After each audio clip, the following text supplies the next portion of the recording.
So ayan, ito na yung Ajinomoto Betchin. At ang hirap buksan.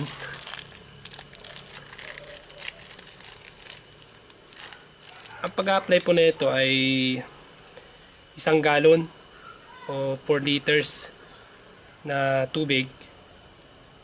Tapos 3 kutsarang betchin. So ganito ang gagawin natin. Yan.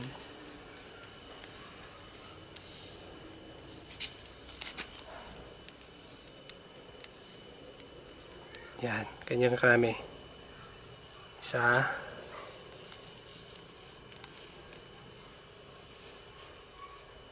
Hindi po puno, tama lang. 2.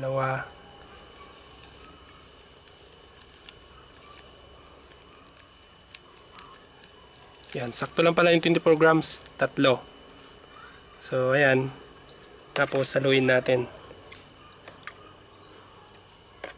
Yan, ayan natin mga 10 to 15 minutes na matunaw yung nilagay natin na betchin o MSG.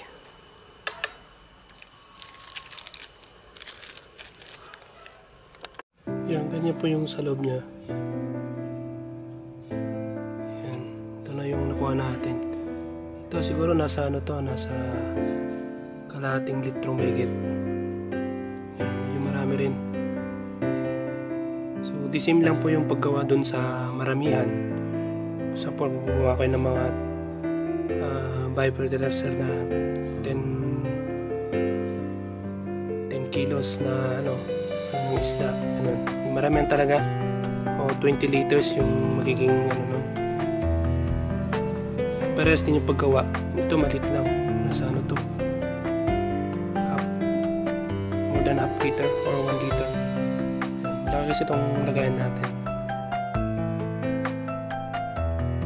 So, ang application na ito sa 16 liters na tubig.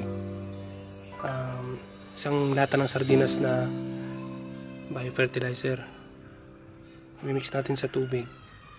Then, tsaka natin didilig. So, ganito yan. Ito, 1 litro gagamitin natin 4 gallons. Ay, 4 liters. So, 1 galon. So, ang gawin natin, lagay natin dito. Konti lang, mga wala pa sa kalahati kasi maliit lang yung lagayan natin. Yan. Ito yung application nyo. Siguro hanggang dito. Yan. Tsaka natin nalagay dito sa tubig. Yan. Sa kanyang baba. Yung lalagyan nun sa may